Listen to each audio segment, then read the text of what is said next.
राधे राधे आप सभी को। तो हम लोग 2013 का पेपर देख लिए थे पूरा, और 2016 का यह पेपर है, इसको देखना है। लगभग अब हम लोगों का पेपर समाप्ति हो गया है पूरा। 2001 से हम लोग देखते आ रहे हैं, 2000 ये 16 है। इसके बाद एक पेपर बचा रहेगा बस 2021 का। तो इसको भी 3 पार्ट में हम लोग देखेंगे, पूरा समाप्त हो जाएगा। ठीक, टीजीटी का पेपर पूरा समाप्त हो जाएगा। अब देखिए यहाँ पे प्रश्न क्या है कि निशिदिन बरसत नैन हमारे, सदा रहत पावस ऋतु हम पर, जबते श्याम सिधारे। उपयुक्त पंक्ति में कौन सा रस है? तो यहाँ पे पावस ऋतु का मतलब होता है वर्षा ऋतु।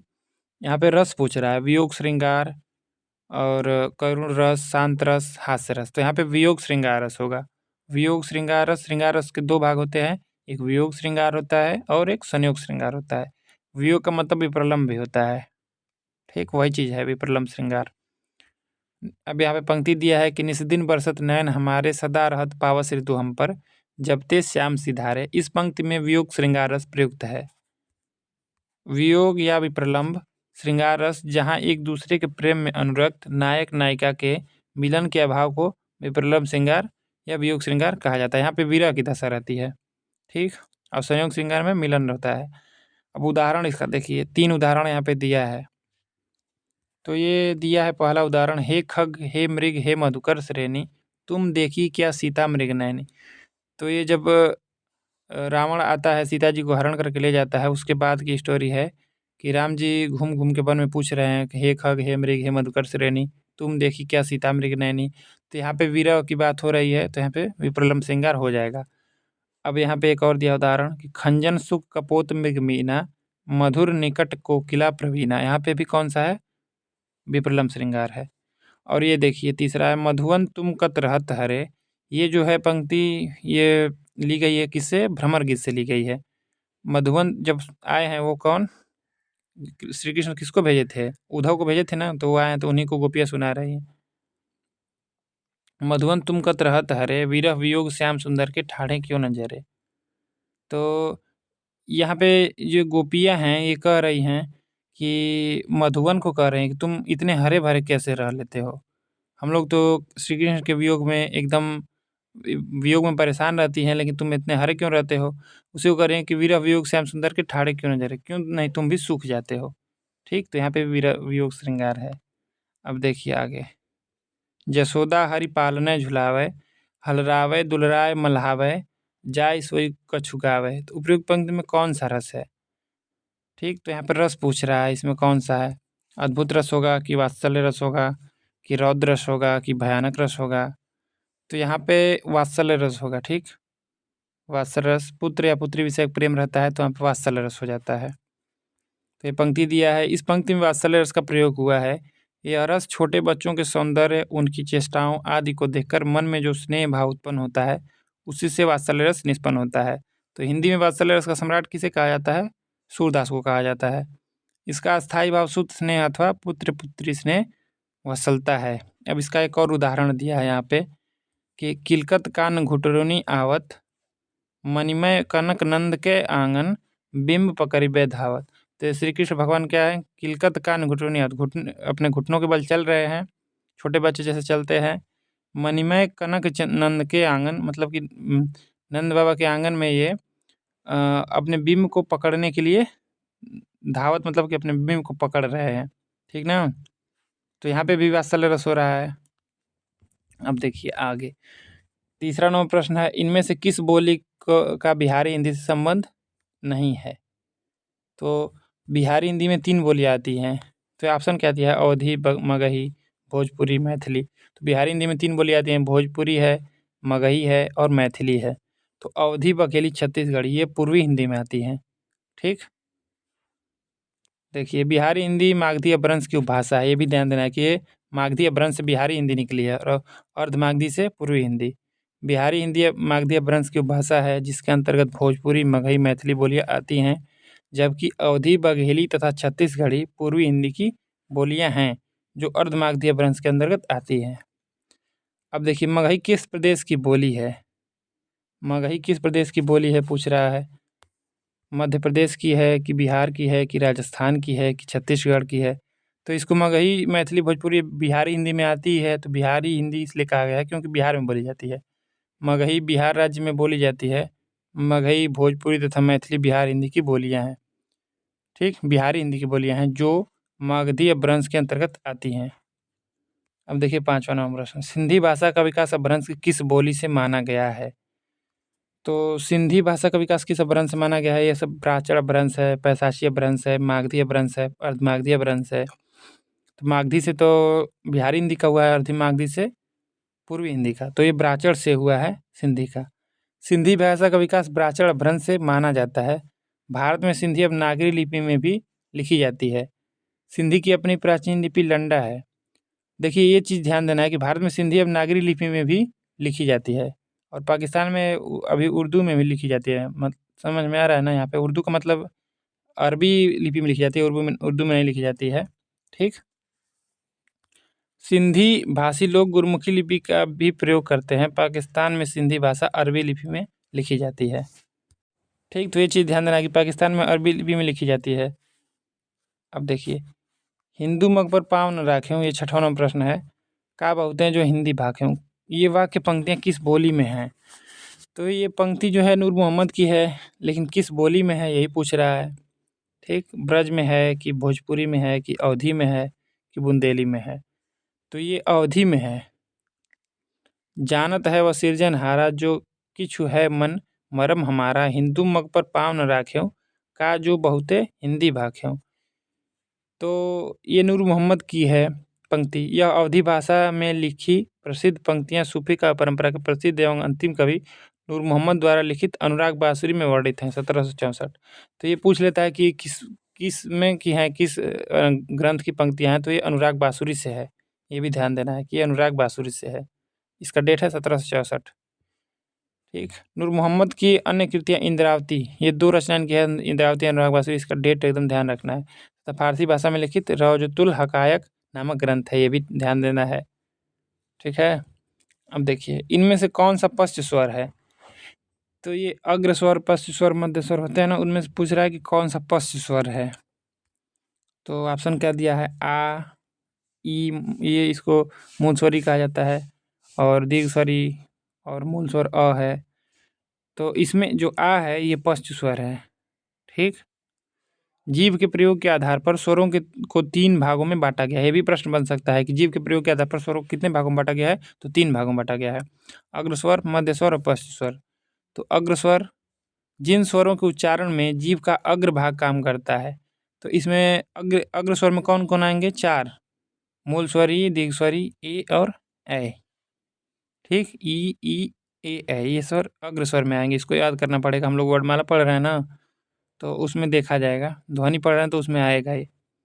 अब देखिए मध्य स्वर, जिन स्वरों के उच्चारण में जीव का मध्य भाग काम करता है अ, तो मध्य स्वर में बस एक ही है अ, मूल स्वर है, इसको ध्यान देना है, ये याद रहेगा, दिक्कत नहीं करेगा। मूल स्वर अ, ठीक, मध्य स्वर है। और पश्च स्वर, जिन स्वरों के उच्चारण में जीव का मध्य भाग काम करता है। तो इसमें दीर्घ स्वर आ है, मूल स्वर उ, दीर्घ स्वर उ और औ, और ये आ है।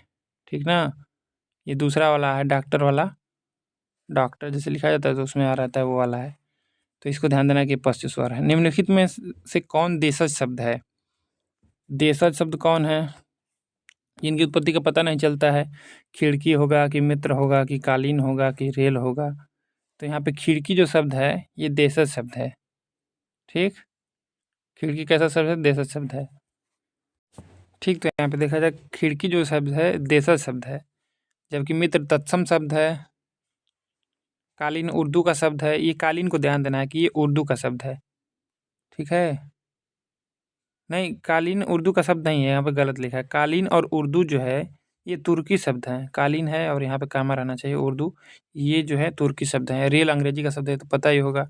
ठीक, अब देखिए निम्नलिखित में से कौन तालव्य ध्वनि है? तो ये भी हम लोग पढ़ रहे हैं व्याकरण में। तालव्य ध्वनि पूछ रहा है, तो कंठ तालु मूर्धा दंत ओष्ठ होता है ना, तो कंठ का मतलब क च, तालव्य में च आ जाएगा। च ऑप्शन में क्या दिया? च, प, ल और ह। तो इसमें च जो है ये तालव्य ध्वनि होगा। ठीक, उच्चारण स्थान के आधार पर वर्णों का वर्गीकरण। तो इसमें कंठ में तालव्य मूर्धा दंत्योष्ठ होता है, दंत्योष्ठ।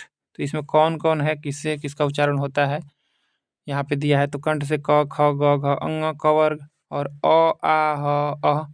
ये हम लोग इसको व्याकरण में अच्छे से पढ़ेंगे, आप बस देख लिया जाए ऐसे। तालब में च, छ, ज, झ, इय, चवर्ग, य, स और मूल स्वरी, दीर्घ स्वरी, मूर्धन्य में ट, ठ, ड, ढ, ड़, ट, ठ, ड, ढ, ड़ और र, स, त्र, ह, दंते में त, थ, द, न और स, ल, ओष्ठ में प, फ, ब, भ, म और उ, मूल स्वरू, दीर्घ स्वरू और दंत ओष्ठ, इसको ध्यान देना है कि वह होता है। स्वरतन यंत्रीय काकल्य, इसको काकल्य ह कहा जाता है को। अब देखिए 10वां प्रश्न, इसमें से कौन सी लिपि नहीं है? तो इसमें चारों में से कौन सी एक लिपि नहीं है?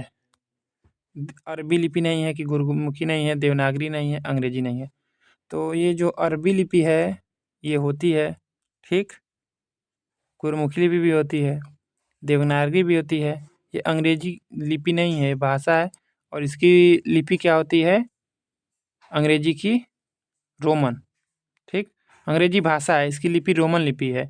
जबकि अरबी अरबी भाषा की, गुरमुखी पंजाबी भाषा की तथा देवनागरी हिंदी भाषा की लिपि है। देवनागरी कई भाषाओं की लिपि है, संस्कृत की भी है, ठीक। अब देखिए छ ध्वनि का उच्चारण स्थान है, तो क, च, तो उसी में च वाले में आ रहा है ना, तो कंठ तालु हो जाएगा। दंत है, ओष्ठ है, तालव्य है, वर्त से है, तो यहाँ पे तालव्य होगा। छ ध्वनि का उच्चारण स्थान तालव्य है। तालव्य वर्ग में च, छ, ज, झ, इय, य, स, ई, ये यहाँ पे ई है, यह है ना, और ये तालव्य सा इसको कहा ही जाता है। मूल स्वरी है, द्विस्वरी है, ये सब वर्ण आते हैं। अब 12वां प्रश्न देखा जाए, उसके प्राण सूख गए, इस वाक्य में प्राण का वचन निर्धारित कीजिए।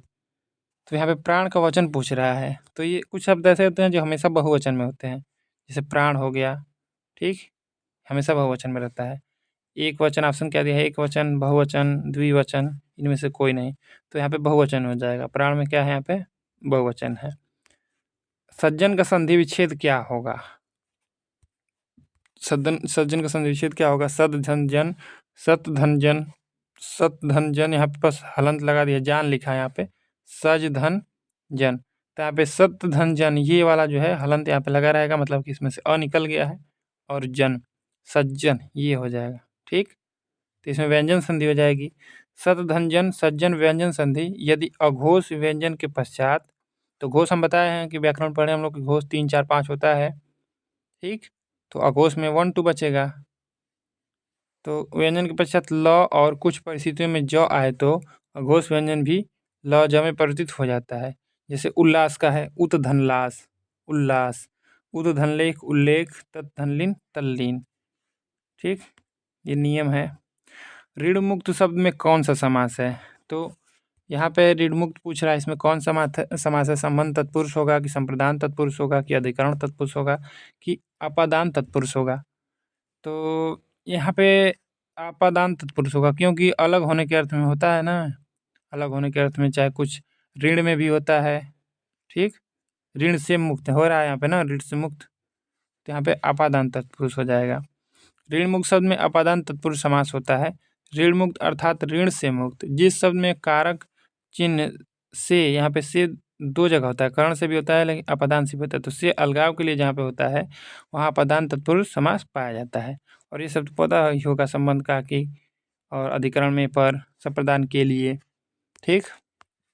अब देखिए यहाँ पे उदाहरण दिया है अपादान तत्पुरुष का, तो जाति च्युत मतलब जाति से, च्युत मतलब निकाल दिया गया जिसको, जन्मांध, जन्म से अंधा, ठीक, धर्म भ्रष्ट, धर्म से भ्रष्ट। अब देखिए 15वां प्रश्न, इनमें एक मोक्ष का पर्यायवाची शब्द है। मोक्ष का पर्यायवाची शब्द क्या है?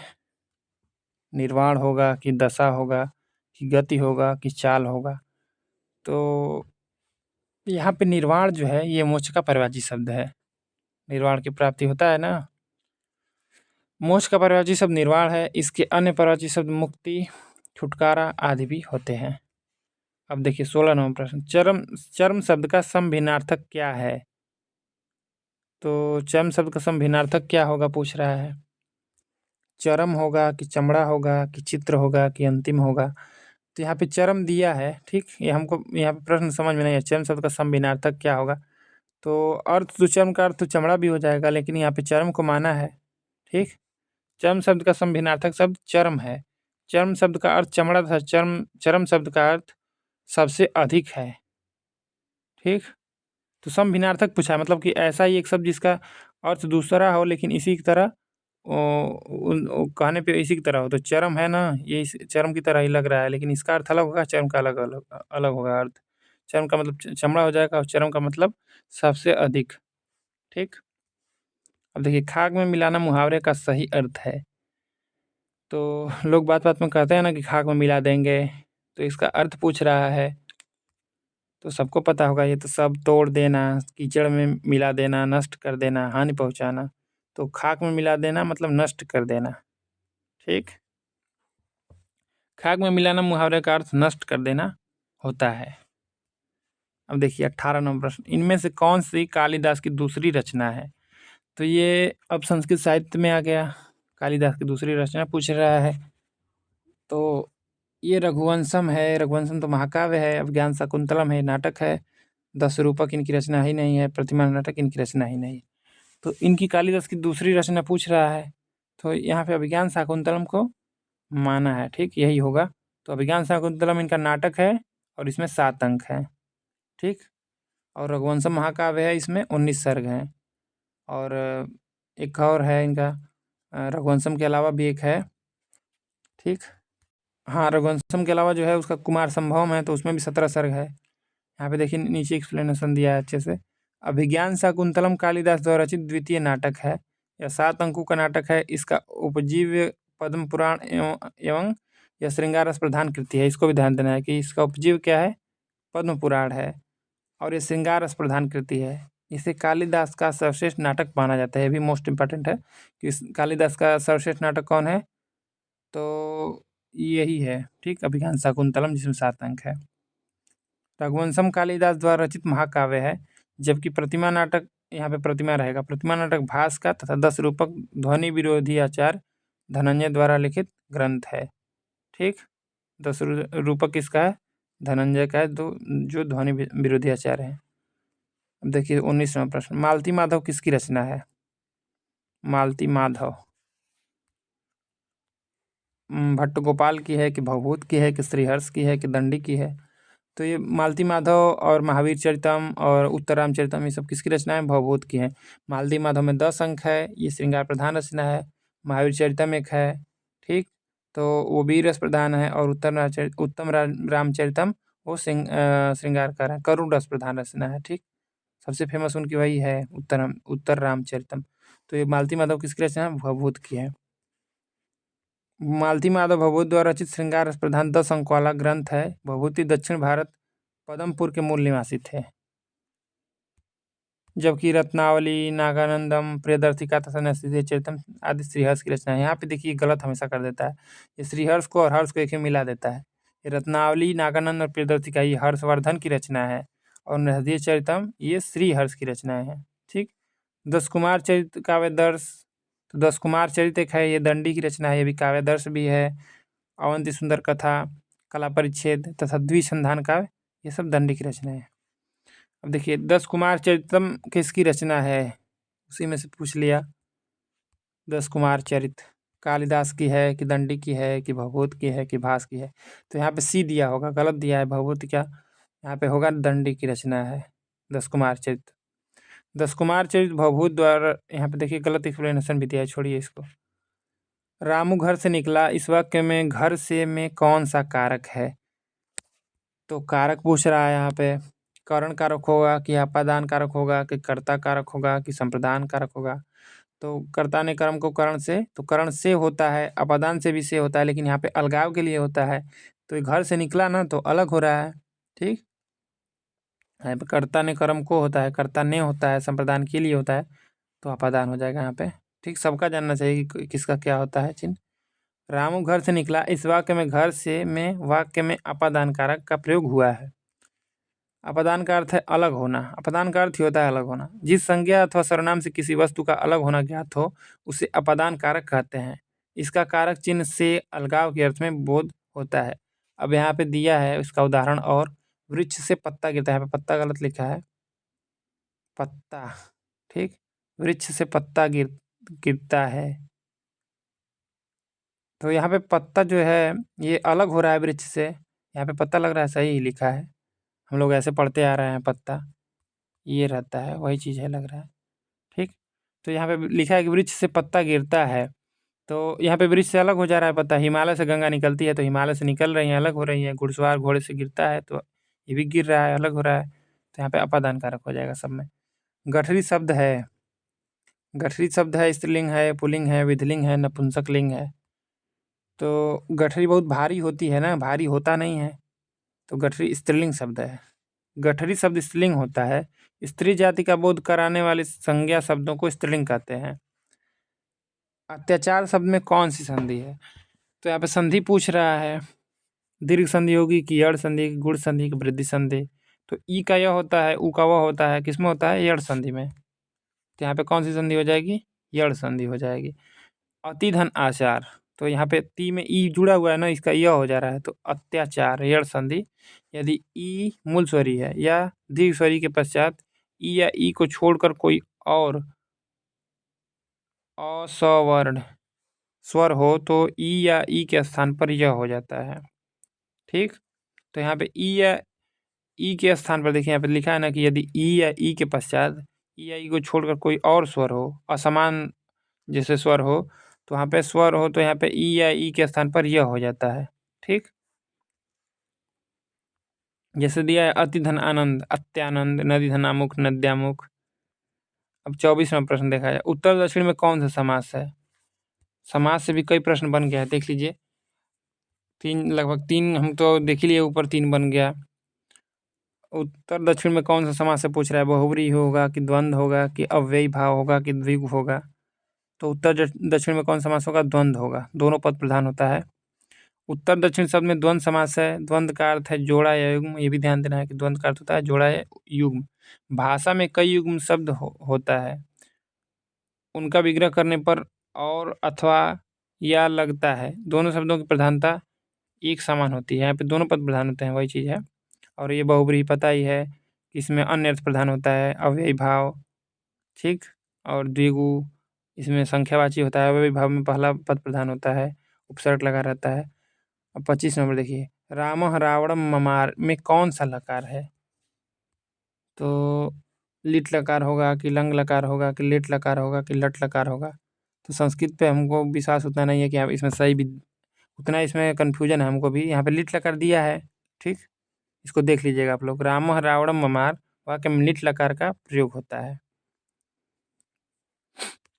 अब देखिए, मति शब्द रूप में कौन सी विभक्ति है? ये सब ठीक है, मति का रूप याद है, मति मति मत्या मति मति मत्या मत्याम मत्या मत्याम हे मते। ठीक है, तो मति का रूप क्या होता है? मति मति मत्या मत्या मत्या मत्या मत्याम हे मते। तो इसमें दो दो होता है, मत्या चतुर्थी मत्या भी होता है, मते भी होता है, और पंचमी मत्या मते भी होता है, तो इसको ध्यान देना है। यहाँ पे पूछ क्या रहा है, इसमें मति शब्द रूप में कौन सी विभक्ति है? प्रथमा, सप्तमी, तृतीया, चतुर्थी। तो यहाँ पे प्रथमा विभक्ति हो जाएगी। मति शब्द रूप में प्रथमा विभक्ति है। मति बुद्धि इकारांत स्त्रीलिंग है। अब देखिए 27वां प्रश्न, इदम रमेशस्य पुस्तकम अस्ति का हिंदी अनुवाद कीजिए। तो दिया है, यह रमेश की पुस्तक है, वह रमेश की पुस्तक है, ये रमेश की पुस्तक होगी, वो रमेश की पुस्तक होगी। तो यहाँ पे इसका यही होगा, यह रमेश की पुस्तक है, यही सही होगा, यह रमेश की पुस्तक है। इदम रमेशस्य पुस्तकम अस्ति का हिंदी अनुवाद, यह रमेश की पुस्तक है। अब देखिए 28वां प्रश्न, बालिका गच्छन्ति अस्ति का हिंदी अनुवाद है। हिंदी अनुवाद से 2 पूछ लिया है। बालिका जाएगी, बालिका जाती होगी, बालिका जा रही थी, बालिका जा रही है। तो यहाँ पे यही होगा कि बालिका जा रही है, बालिका गच्छन्ति अस्ति। बालिका गच्छन्ति अस्ति का हिंदी अनुवाद बालिका जा रही है।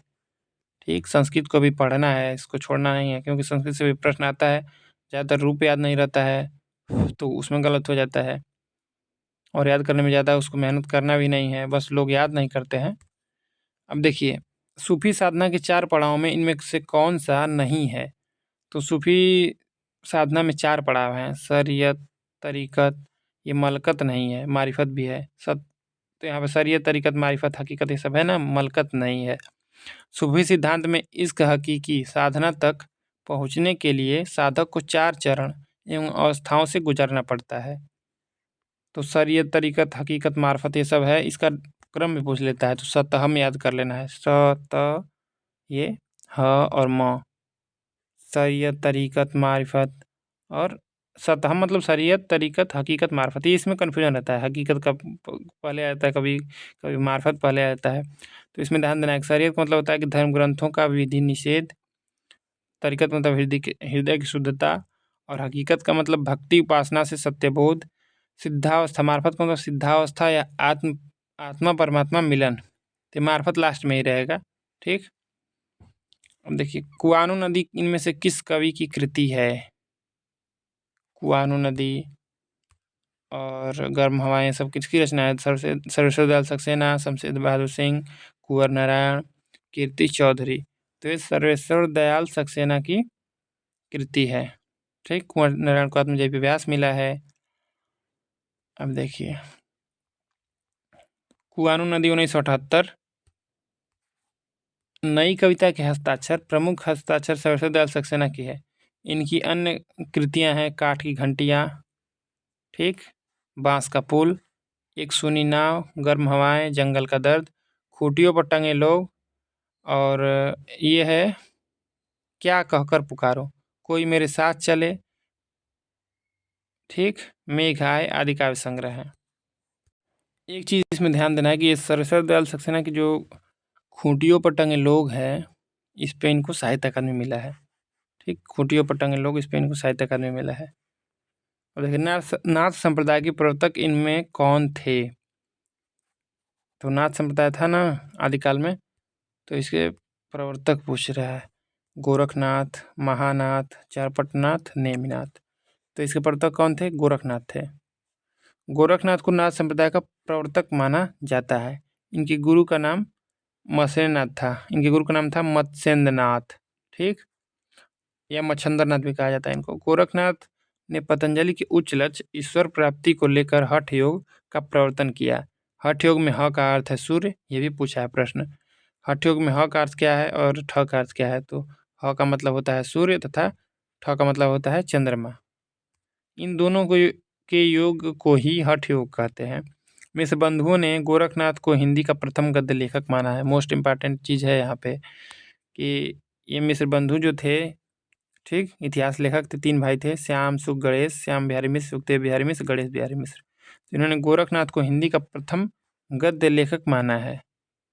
डॉक्टर पीताम्बर दत्त बड़थवाल ने गोरखनाथ के 14 ग्रंथों को प्रमाणित मानकर उनका संपादन गोरखबानी नाम से किया। तो ये भी पूछता है गोरखबानी के संपादक कौन थे? तो पीताम्बर दत्त बड़थवाल, ठीक,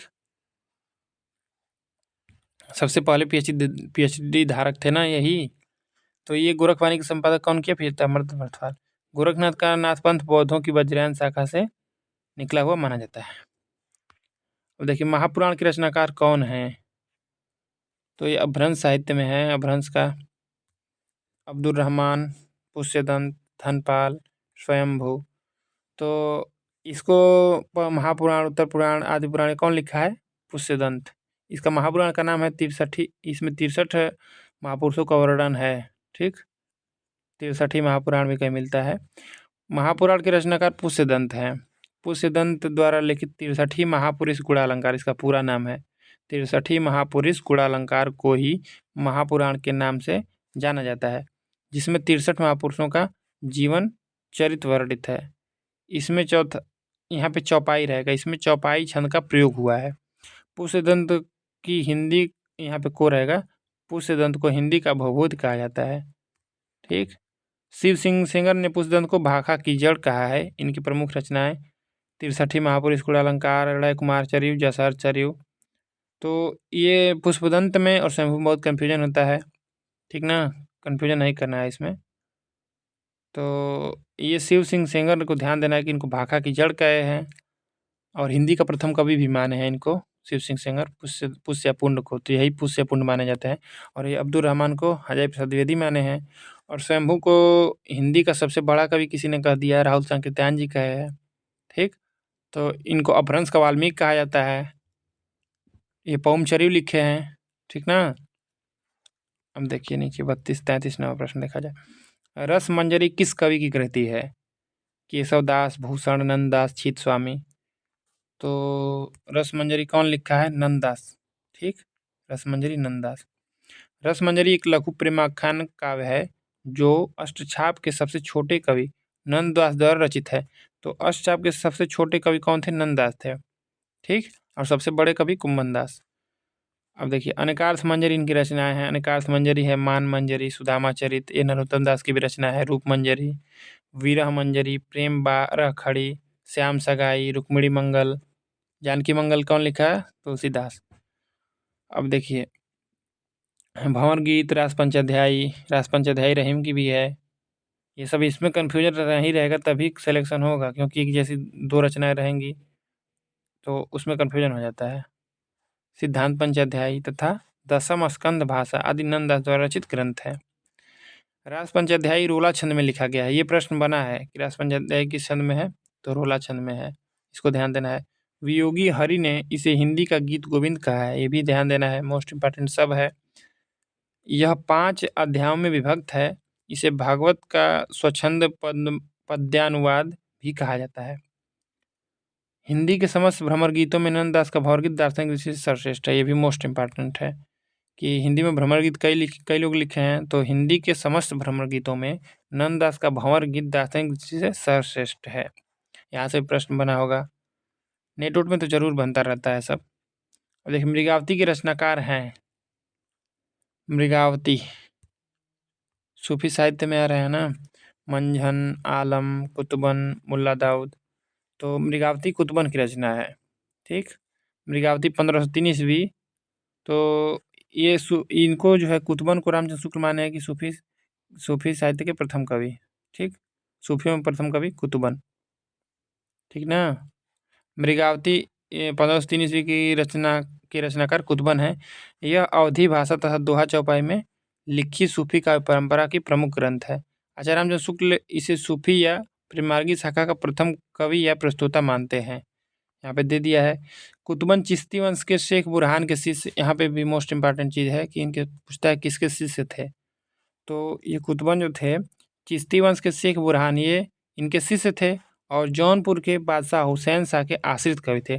तो हुसैन शाह के आश्रित थे और बुरहान के शिष्य थे कुतुबन, ये ध्यान रखना है। मृगावती में चंद्रनगर के गणपति देव के राजकुमार, ठीक, नायक है, और कंचनपुर की रानी रूप मुरारी की कन्या मृगावती। तो राजकुमार और मृगावती की स्टोरी किसमें है? कुतुबन ने लिखा, मृगावती उसमें है। ठीक है, इसी के नाम से कि प्रेम कथा का वर्णन है। अब देखिए 35 नंबर प्रश्न, भ्रमर गीत का उपजीव्य ग्रंथ कौन सा है? तो यहाँ पे दे दिया है श्रीमद् भागवत पुराण, महापुराण, विष्णु पुराण, हरिवंश पुराण, शिव पुराण। तो यहाँ पे श्रीमद् भागवत पुराण हो जाएगा। ठीक, यहाँ पे कभी कभी भागवत गीता दे देता है तो कन्फ्यूजन नहीं रहना है, श्रीमद् भागवत महापुराण ये रहेगा। ठीक, सगुण धारा के कृष्ण भक्ति शाखा के प्रमुख कवि सूरदास द्वारा रचित भ्रमर गीत का सर्वप्रथम एक संपूर्ण प्रसंग के रूप में वर्णन श्रीमद् भागवत महापुराण के 10वें स्कंद के 47वें अध्याय के 12 से 21 श्लोकों में मिलता है। ठीक, हिंदी साहित्य में भ्रमर गीत परंपरा का प्रवर्तन भी सूरदास जी ने ही किया था। ये भी प्रश्न बन जाएगा। भ्रमर गीत में कुल 700 पद हैं। भ्रमर गीत को उपालंब काव्य भी कहा जाता है। तो शुक्ल जी को ध्वनि काव्य कहा है, इसको उपालंब काव्य भी कहा जाता है। आचार्य रामचंद्र शुक्ल ने इसे ध्वनि काव्य भी कहा है। ये मोस्ट इंपॉर्टेंट है कि आचार्य शुक्ल ने भ्रमर गीत को क्या कहा है? तो ध्वनि काव्य कहा है। सूर सागर, सूर सारावली और साहित्य लहरी सूरदास की रचनाएं हैं। तो साहित्य लहरी में अपना वंश परंपरा दी है तो पता ही होगा। ये सब हम लोग कई बार बता चुके हैं पेपर में। ठीक, लेकिन कई बार बताने से याद होता है, और जितने बार उसको याद करेंगे कोई दिक्कत नहीं, क्योंकि लास्ट में हम लोग को एक ही बार में 125 प्रश्न आएगा, उसी में करना है। पता नहीं कौन आ जाए, यही आ जाएगा हो सके। तो साहित्य लहरी में अपनी वंश परंपरा दी है। अब देखिए सूरदास को ब्रजभाषा की प्रथम, सूर सागर यहाँ पे रहेगा। ठीक, यहाँ पे सूर सागर को ब्रजभाषा की प्रथम रचना मानी जाती है। विनय पत्रिका की रचना किस भाषा में हुई है? तो तुलसीदास से तो लगभग हमेशा प्रश्न बनता है, तुलसीदास, सूरदास, इन लोगों से हमेशा प्रश्न बनता रहता है। तो विनय पत्रिका की रचना किस भाषा में हुई है? अवधि में। इसका भी हम ट्रिक बताए थे कैसे याद किया जाएगा कि कौन ब्रज में है कौन अवधि में। तो पेपर में होगा, उसमें बताया है पिछले ईयर के पेपर में। अवधी, ब्रजभाषा, मैथिली, हिंदी। तो ये ब्रजभाषा में है विनय पत्रिका। सगुण धारा के राम भक्ति शाखा के प्रमुख कवि तुलसीदास कृत विनय पत्रिका ब्रजभाषा में रचित है। यह गीति काव्य है तथा 279 ये भी पूछता है 279 छंदों का, जिसका मुख्य रस भक्ति रस है। इसमें 279 छंद हैं। तुलसीदास की 12 रचनाएं हैं, जिसमें वैराग्य संदीपनी। इनकी 12 रचनाएं कौन कौन सी हैं? वैराग्य संदीपनी, इसमें संतों के स्वभाव के बारे में दिया गया है। कृष्ण गीतावली है, विनय पत्रिका है, और दोहावली है एवं कवितावली है। ठीक, ब्रजभाषा में रचित हैं। जबकि रामाज्ञा प्रश्न जो है ज्योतिष ग्रंथ है। रामलला अछू, जानकी मंगल, रामचरितमानस, इसमें 7 कांड है। सब कांड में क्या क्या है ये भी याद रखना है। पार्वती मंगल तथा 12वें रामायण आदि